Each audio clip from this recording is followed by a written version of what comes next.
അരമണിക്കൂർ അവർ വർദ്ധിപ്പിച്ചു എന്ന് പറയുന്നത് കാമണിക്കൂർ മുമ്പിലുള്ളതും കാമണിക്കൂർ പിന്നിലുള്ളതും അവസാനം 4 മണിക്ക് ശേഷമുള്ളതുമാണ് വർദ്ധിപ്പിച്ചത്. അത് ചില ഇടപാടുകൾ ഞങ്ങൾ നിർബന്ധമായതുകൊണ്ട് അങ്ങനെ ചെയ്തതാണെന്നും, എന്നാൽ ഈ പ്രാവശ്യം അത് ഇംപ്ലിമെൻറ്റ് ചെയ്തതുകൊണ്ട് നമ്മൾ ഈ കൊല്ലം അങ്ങനെ പോകാൻ ഞങ്ങൾക്ക് നിങ്ങൾ സാവകാശം തരണമെന്നും അടുത്ത വർഷം അതിന് നമുക്കെന്താക്കാം മാറ്റവും പരിഹാരമൊക്കെ ഉണ്ടാക്കാമെന്നുള്ള ഉറപ്പ് മന്ത്രി നമുക്ക് തന്നിട്ടുണ്ട്. ആ ഒരു വിശ്വാസം നമ്മൾ ഇറങ്ങിയതാണ്.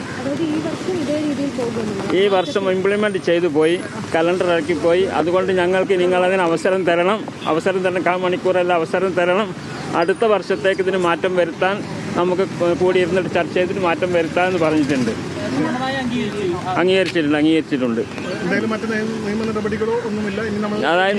അതായത് കാമണിക്കൂർ മുമ്പിൽ 10 മണിക്ക് മുമ്പ് തുടങ്ങുന്നത് മദ്രസ പഠനത്തിന് ദോഷമുണ്ടാക്കുമെന്നാണ് നമ്മൾ അവതരിപ്പിച്ചത്. അതിൽ മാറ്റം ഉണ്ടാക്കാൻ വേണ്ടി ചില കാര്യങ്ങളൊക്കെ നമ്മളും പറഞ്ഞു. അത് ഉൾക്കൊള്ളാൻ അവർ തയ്യാറായിട്ടുണ്ട്. പക്ഷേ എങ്ങനെ കലണ്ടറൊക്കെ ഇറങ്ങി കോടതിയിൽ സമർപ്പിച്ചു പോയി. അതുകൊണ്ട് ഈ പ്രാവശ്യം അങ്ങനെ പോകാൻ ഞങ്ങൾക്ക് ഇനി അനുവാദം തരണം, വിഷമിപ്പിക്കരുതെന്ന് പറഞ്ഞപ്പോൾ ഞങ്ങൾ അതിനോട് സഹകരിച്ചിറങ്ങിപ്പോരാണ് ചെയ്തത്. തൃപ്തരാണ്. അത് നമ്മൾ പറഞ്ഞതും നമ്മൾ നിവേദനം കൊടുത്തതും അനുസരിച്ച് രാവിലത്തെ കാമണിക്കൂറുള്ളത് ചുരുക്കിയിട്ട് 10 മണിക്ക് തന്നെ ആക്കും എന്നുള്ളതാണ്. അത് മാത്രമല്ല, ഇതിൽ ഈ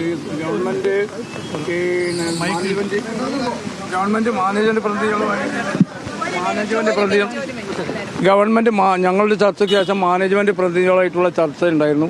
അതിൽ ഞങ്ങൾ സംബന്ധിച്ചു. അവിടെ കൂടിയിട്ടുള്ള എല്ലാവരും പറഞ്ഞിട്ടുള്ളത് ഇപ്പോൾ വരുത്തിയിട്ടുള്ള സമയക്രമം അത് ഇംപ്ലിമെന്റ് ചെയ്തപ്പോൾ രക്ഷിതാക്കൾക്ക്, കുട്ടികൾക്ക്, അതോടൊപ്പം തന്നെ അധ്യാപകർക്ക്, മറ്റു വിഭാഗങ്ങൾക്കൊക്കെ തന്നെ ധാരാളം പ്രശ്നങ്ങൾ ഉണ്ടായിട്ടുണ്ട്.